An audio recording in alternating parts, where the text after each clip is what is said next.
Hello, another midweek chat here. We got a little fresh powder today, some fresh snow. And it's not packy, but it's not super cold. It's like in the upper 20s here, so, you know. Oh, there goes my talk. Oh gosh, I gotta go. I wanted to show you the fresh powder, and now I'm gonna get my talk here. I brought a nice cushion to sit on because I'm sitting on a picnic table that's got ice all over it, and but to get the camera up, I'd use the cushion to put the camera. So I detached my hood from my coat, and I'm sitting on the hood of my coat to protect me from the ice. So isn't that something? Well, that was quite an introduction. It's good to see everybody. It's always nice to hear from folks when I was at the great Sacred Heart Parish in Eau Claire last Saturday evening for their Indian dinner. Father Anthony Joseph is from India. They had a tradition there because Father George had been from India. It was from India when he was pastor there, and they had a good fundraising dinner there, Taste of India. And anyway, they picked it up again. It was just beautiful, great event. Anyway, several people that said, "Hey, Father Tom, we watch your chat." So it's awesome. So if I saw you at Saturday night, thanks for the encouragement, good words. Also had a nice, last week I was kind of showing the things for sale that we got from Bethlehem.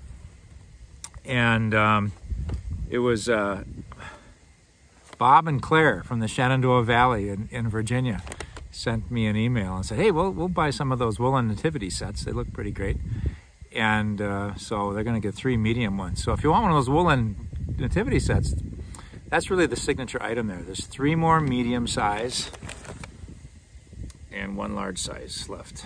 So I actually think I have a small at my house, which I'd be willing to sell. It's still in the box. So the other thing, some of the things we bought that haven't sold so well, it's okay. But there's still a bunch of stuff. And so that's good. Hey, I got a bunch of parish news, some things to think about maybe. Hey, guess what? I gave the wrong times for Christmas masses in the chat last week. So there was quite an uproar about that. I gave the times for St. Anne's Wausau. Father Linder and I were talking, and they said they were 4, 6, 8, and then 2, 1 in the morning. Anyway, so ours are not 4, 6, 8 on Christmas Eve. Ours are 4, 6, 9, and then at midnight, and then the next morning at 9 a.m. So 4, 6, 9. There's 2, 9 at 9 Christmas Eve, 9 Christmas Day. 4 and 6 in the afternoon, and then at midnight. 4, 6, 9, midnight, 9. That's when we'll be having our Christmas masses. So good, I got that out of the way. Photos. So this is what you'll hear if you're registered at St. James Parish, and we have your phone number. You'll get a call. The phone will ring, and you'll pick it up, and you'll say hello, and you'll hear, "Hi, this is Father Tom, but it's just a recording. Hope it doesn't annoy you. I'm calling everybody this way because we're taking photos in January." That's the whole thing begins. I had to record a message to invite you to sit for a photo for our new parish photo directory in January. And if I were you and I got a call and said, "Hey, this is Father Tom," I'd immediately light up. I'd go, "Oh, my pastor's calling me." And then suddenly you realize it's a recording, and I'd be like, "What's this?" So that's why I wanted to say right away, it's just a recording, I'm sorry. But I guess it's a good way to get the word out about. I had to do that once when I was Pastor Menominee. We had the same thing. But they tell you got to do your whole message in 45 seconds. And so most of my messages were, believe it or not, longer. And so then I'd have to start over and re-record. And then finally, I'd get one that would be short, but like, "Oh, I forgot to mention the free 8x10, or I forgot to mention, that your face is important to us," or something. So anyway, after about 17 takes, I had a recording that was 44 seconds long. So I'll take a minute of your life if you have the courage to listen to the whole message when it comes to you. So anyway, and those we decided we could do one. We could do it in January. Let's just do it. Said maybe families will have their college children home if they have any like that, or tech school, whatever, and families might be together in the holidays. So starting January 2nd, we'll start taking pictures. And they'll be in like 2-3 day chunks, some afternoon, some evening, some morning. Hopefully something that'll fit everybody. Christine's goal, 70% of members of St. James will have their picture taken. I like to think positive. I think that's not realistic, but that'd be great. That'd be great if that happened. If that happened, then they'd have to probably extend the times when you could sit for your photo. But hey, you want a good time? You want to get your pick of everything? You can sign up now. It's through our website link. And I guess you could, I don't know if you could call the office tomorrow, if that's a way. Eventually you'll be able to call the office and sign up. I'm not sure if they have. You could try. You could try. Love to hear from you, right? But I know you can go to the website and the links are already up. And you'll get an email. But so if you have the technology, you'll get an email you could respond to. You can go to, there's a link off our Facebook page. There's a link off our website. That'll be good. You can sign up. I guess I should sign up. I always miss the school pictures because they often do them on Wednesdays or on Mondays and I'm not around. But that's all right.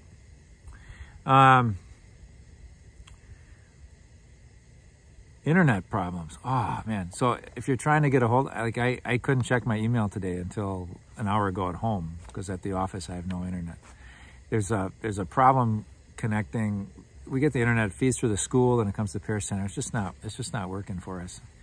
And we hope to solve it because it started really over the weekend. And then, I don't know if you ever use the internet. Well, obviously you're watching this. But it's like yesterday, we didn't have it. And I can get it through my phone or at home, but not at the office.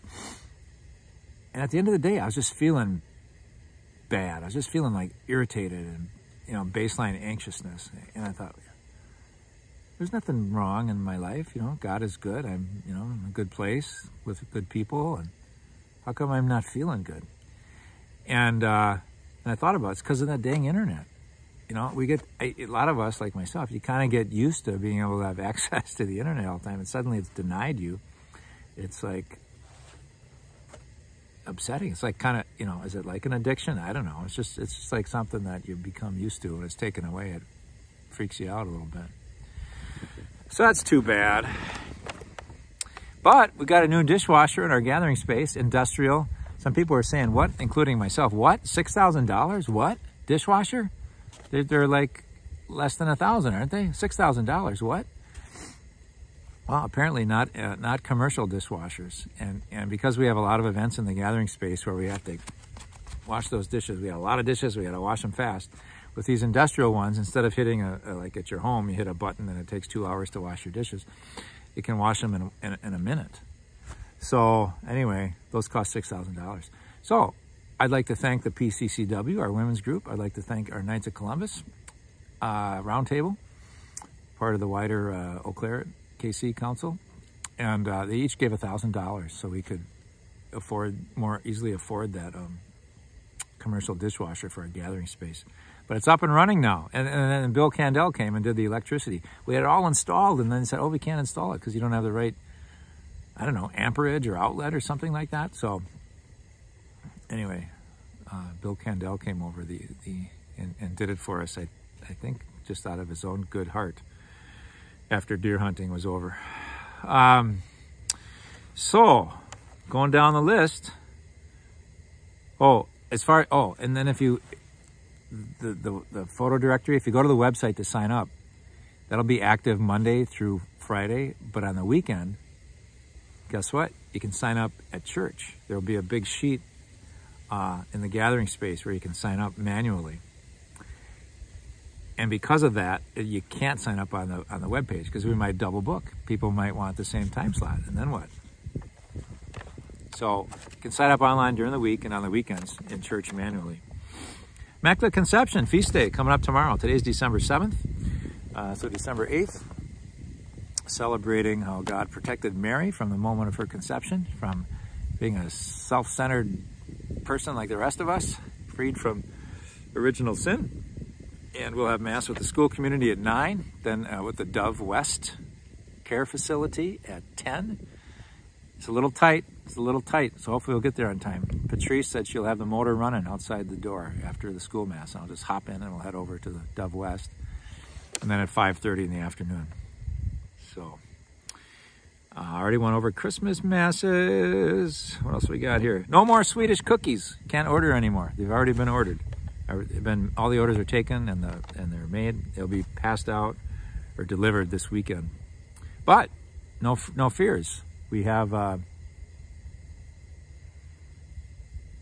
PCCW bake sale on the weekend of the 17th and the 18th. So you might not get those sand buckles or what there's 4 different kind of Swedish cookies, but there's lots of great stuff. I meant to bring in olive oil. We got our case of olive oil, liter bottles, $40 a bottle. That's the value size. Last time we had a bunch of bottles, it was like $30.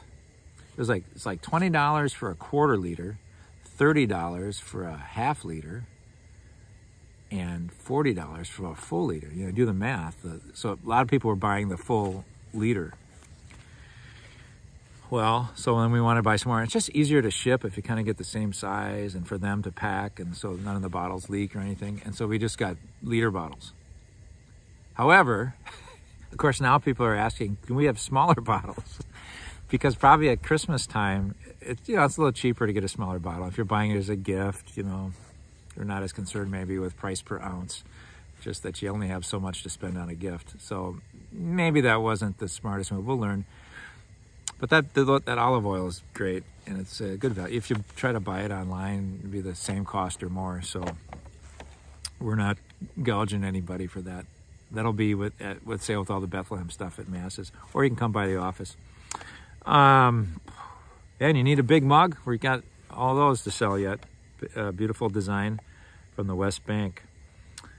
Christine said that you could buy one of those big jars. We're trying to think of alternative uses. Maybe have a contest for good ways to use one of those.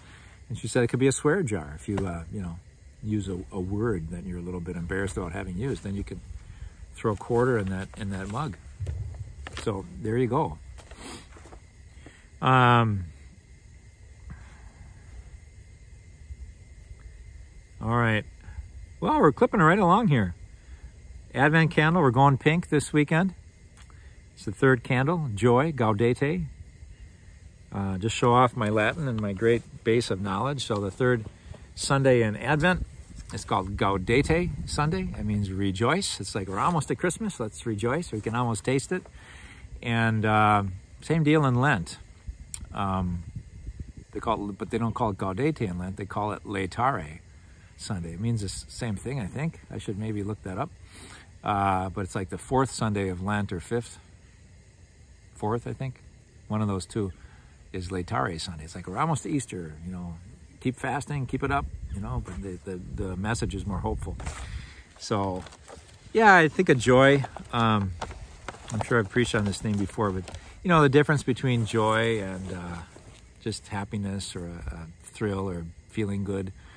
And, the key insight that I heard some years ago, driving down the road, I was listening to a recording that, I think he used the word happiness, but I think it's what real joy is. He said that what people do, I'll paraphrase what I heard. So what people do is they pursue feeling good. Everyone wants to feel good. I want to feel good, and kind of the shortcut to feeling good is to eat the Cheetos or to, whatever our habit might be that just gives our brain a little chemical to, and a lot of those things are unhealthy, addictive, but they can be quick, and that's why they're so alluring, and we know those don't bring joy. They make us feel good, they relax us for a while or something, but they don't bring joy, and they don't help us be free. They sometimes help us be a lot less free. And so anyway, this guy said that real joy is always a byproduct of being good. So, if we're just always trying to be joyful, like I need more joy in my life, how am I going to do that? It's kind of the wrong question. The right question is, how can I be good today? How can I walk in the path of God today? How can I connect with my neighbor in a way today? How can I be helpful today? How can I, and then we do that, and then, it brings us joy. It brings us joy, because that joy comes from being in communion with each other and doing right by God. So, yeah, I don't always necessarily live that, but that's I think that's true. It's one of those great spiritual truths. So that's joy. Which I think can be, I don't know. I've never been in I think of the people in Ukraine, huddling together when they don't have electricity and trying to band together and supporting one another. And I'm sure there's, obviously there's a lot of suffering. And I'm not there, so I hate to but I bet you there's a fair amount of joy. Not like they're dancing in the streets, but that they feel there's a cause they're living for, they're loving their neighbors, they're supporting each other. And in the midst of it all, that's why they have this incredible strength, and they're able to endure so much, I don't know if they would call it joy, but that's sort of what I'm thinking maybe, You see a lot of places where I've been on, service trips where there's a lot of poverty, and myself and everybody who goes on, the number one comment is always, I can't believe that they weren't more miserable. They seem to be happy, I think it's because a lot of the things that preoccupy people that aren't poor are maybe kind of frivolous sometimes, and we get worried about our things and who's number one and all that. And maybe when you have less, you focus more on the people around you and the things, and you have certain pleasures. I'm just kind of speculating. I don't mean to glamorize poverty in any way, but it's almost a universal experience when I've been in poor areas. It's like, oh, I feel that people need education. I wish we could see to it that everyone had education and safe drinking water and all those things. And yet, wasn't that Mother Teresa? She always said, the first word, we have extreme physical poverty, material poverty in India, but there's a lot of poverty, spiritual poverty in the U.S. And she didn't mean that as a wag her finger at us, but it's like, just because you have enough money doesn't mean that everything's great. You might be lacking a lot that really brings true joy to your life, which is connecting with one another, being good, those things. Speaking of Advent candles, Kelly has been great with this hide a candle. They're hiding a candle each week somewhere in church. And a lot of families have really embraced this. And sometimes the adults seem to get more into it than the children. But somewhere in church or gathering space or somewhere on our campus, she hides a laminated purple candle. Except this week it's going to be a laminated pink candle because it's a Gaudete Sunday. So, and if you find it, then you and your parents go to put your name in a drawing box. And I guess the box is really full. So the good news is it's been interesting for people to do. The bad news is your odds of winning go down the more slips of paper that are in there.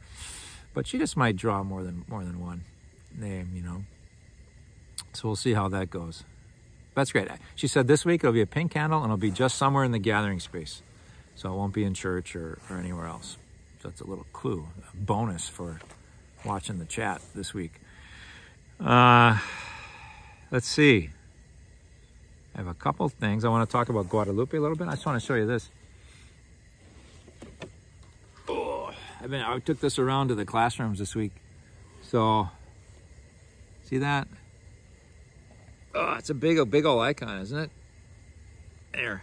Okay. You can tell who that is, I bet, right? So, Joseph's walking. You can see his feet on the ground there. Mary's on that beast of burden, a donkey. And there's an angel to guide them and encourage them and kind of point the way with his right finger there, right? And Mary, she's pregnant. So they're on a journey. This is an Advent icon. I love it. And so they go on a journey by night. You can see the stars in the back. Really nice, isn't it? And I like a couple things about it. I like that Joseph looks like a young man. I like that. By a lot of drawings of Joseph, he's very old. I think they want to drive home the fact that the marriage was sexless, and so they make him kind of quite old, and Mary's young, and so it wouldn't.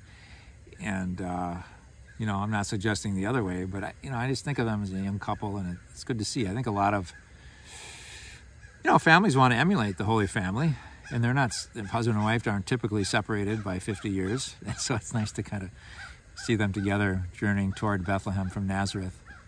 And I don't know, I didn't bring an image, I should have, of Our Lady of Guadalupe, but whoever crafted this, and I don't see, this is from the Printery House in Missouri. There's a little, let's see. I don't know. I was going to uncover the artist. I can't see it. And the tape is covering it. So, anyway, whoever did this Mary, and then if you look at an image of Our Lady of Guadalupe, very similar. Very similar. The way, her look, her clothing, and everything. So it's clearly meant to imitate that. So, speaking of Our Lady of Guadalupe, I don't know how many people, I'm not super familiar with the story. I tried to kind of review it in my mind a little bit. A lot of people know more about it. At a staff meeting today, Ann Henriksen knew a lot more about the story than I, which is great. But so basically in 1531, which was about 10 years or so after Christianity really kind of took hold in Mexico, still not the main religion. It was just more, you know, Aztecs Aztecs, right? In Mexico? I think so. And I think the first Mass was celebrated in Mexico like in 1520 or something like that. So this is like 1531, not long afterwards. And Mary, Juan Diego is just an indigenous, so the Spaniards came, you know, and brought religion, and was a good thing, but they brought a lot of things that were oppressive to people too. And but so Juan Diego wasn't a Spaniard, he was an indigenous man, and he is walking around, and she appears to him. And I forget what happens at each appearance. I think there were like 4 appearances of Mary to Juan Diego. And you know, she wanted to get Christianity going, I guess. And so she said, go to your bishop and tell him you know, Mary talked to you and wants you to build a church. You know? And on this hill right here where I'm meeting you. Is it called Tepeyac? And so he does. And was any good bishop skeptical? Like, what do you mean Mary appeared to you? Why would she appear to you? And what'd she say? Well, she wants you to build a church, you know. Oh, yeah, I'm going to do that, you know. So anyway, he's skeptical. So, but in the course of time, he keeps going back, and she keeps appearing to him, like a second time, a third time. And I think, you know, finally, I'm sorry, I did some of these details not right, but finally a fourth time, Mary says, come back and meet me on Monday here, and I'll give you a good sign you can take back to the bishop to prove that this is a real thing. In the meantime, like Sunday, he hears that his uncle is really sick. And this is the part of the story that I never really heard this part before, but I think it's pretty well known. People know the story, but I've just heard about the roses and the tilma, which I'll mention too. But so he wants to go take care of his uncle to help out because his uncle's sick. And but it's not, you know, he has to go on a Monday, and he's like, oh no, I'm supposed to meet Mary. In a way, I don't mean to make light of this. This is, you know, a beautiful thing, miraculous thing in our tradition. You know, sometimes I paraphrase stories in a way that make me laugh a little bit. It's like, oh no, I can't go take care of my uncle. I got to meet Mary. You know, so, but then he says, well, no, I got to take care of my uncle. I got to go there. So then he's like, oh God, I can't run into Mary because then she'll start talking to me and I'll get delayed and I won't get to my uncle in time. So he decides to, instead of go like meet her where they usually meet, he goes around. He goes around a round way to avoid. Can you imagine avoiding Mary? It's like, I don't have time for Mary today. I got to do something. So anyway, so he goes around, and she intercepts him. She goes and finds him anyway and appears to him. And then he's super embarrassed. It's like, because she caught him avoiding her, and he explains the situation, and she's like, she gives a great response, which is engraved now. I had the Spanish, but I don't have it. I have the English. It's engraved now above the door of it's the most visited shrine, and Catholic shrine in the world. Our Lady of Guadalupe shrine in Mexico City. And what she says, after she understands why he was avoiding her, because of his uncle, she says, "Am I not here? I who am your mother? Am I not here, I who am your mother?"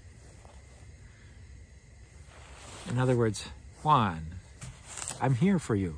Why would you go around me? I can help you, you know, and don't be embarrassed, but why, you know, I'm your mother, come to me. And, you know, of course, then, you know, the uncle was healed through her intercession, and you know, ended well.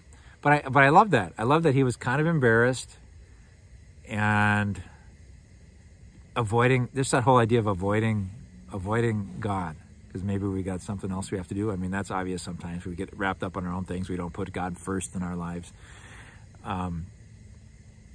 And, you know, we should do that. But I think more so, even for me, sometimes I don't know, I feel more comfortable praying or going to God when I've had a good day, when I feel like I've behaved super well. And maybe like I'm proud of what I can tell God in my prayer. And maybe if I'm kind of slipping, or I had a kind of a selfish day, or, you know, just fell into things, and then I'm less likely maybe to pray in a way that I would otherwise. You know, that's why I want, by the way, just a disciplined habit of prayer is good, because then you go to him in all seasons and all, or her. And you know, and I had this experience once where I was not real, I've preached this before, and I won't go into great detail, but basically I got dumped by this lovely woman in college, and I had this sense that God could help me, but I thought, you know, because I was reading some different things, and it sounded inspiring, and I was reluctant to ask for God's help, because I didn't feel I deserved it. I wasn't really going to church a lot. I didn't have a regular prayer life, and it's like I didn't want to be one of those people that just prayed when he needed something, you know. And you know, that's why I love this line: "Am I not here? Am I not your mother?" God might say to me, "Am I not here? Am I not your God? Jesus, am I not here? Am I not the one who loves you and saves you and came to earth to be with you? Don't be embarrassed to come to me in your need. Come to me." Well, we had that gospel, was it just today, I think? "Come to me, all you who labor and are burdened, and I'll give you rest. Take my yoke upon you and learn from me. For my yoke is easy, my burden is light." And maybe that makes us sheepish, like we don't deserve it. That's called grace, when you're loved beyond what you deserve. It's a long tradition of talking about grace in our church. But I thought it was just great. "Am I not here, I who am your mother?" And God saying the same thing to us. It's kind of like God was saying, you know, you can be a hero for me next year if you want. I'll never hold you back from wanting to be a hero from me, but you're hurting now. And come to me. No, don't be embarrassed. Use me as a crutch. It's all good. This is Jesus who died on the cross. You know, he'll just kind of do anything for us. And then it's up to us to be so moved by that love that we want to give our lives to him and follow his way, right? So, yeah, that's what I took from the "Am I not here, I who am your mother?" Okay, everybody, I think that's about it. I'm sorry if I forgot anything. It's good. I'll just let you take that. I think the sun just went off the treetops. It was kind of pretty, though. I hope you caught some of it. There's this, you know, there's like I don't know if there's a spring under that area, but, you know, we got the snow and it's been below freezing. So most of the, this is Half Moon Lake. I'm at the Rod and Gun Club in Eau Claire, just below the cemetery on the west side here. That's really pretty. And if I was here, if it was just 10 minutes prior, you'd see a nice sun shining on all those trees. It almost looked like fall because a lot of the trees have brown on them. But anyway, so God bless you, everybody. Let's just kind of take that in a little bit.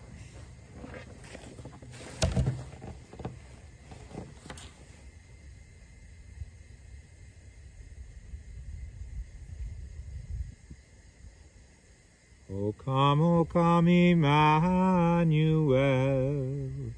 and ransom captive Israel, that mourns in lonely exile here, until the Son of God appear. Rejoice, rejoice, Emmanuel shall come to thee, O Israel.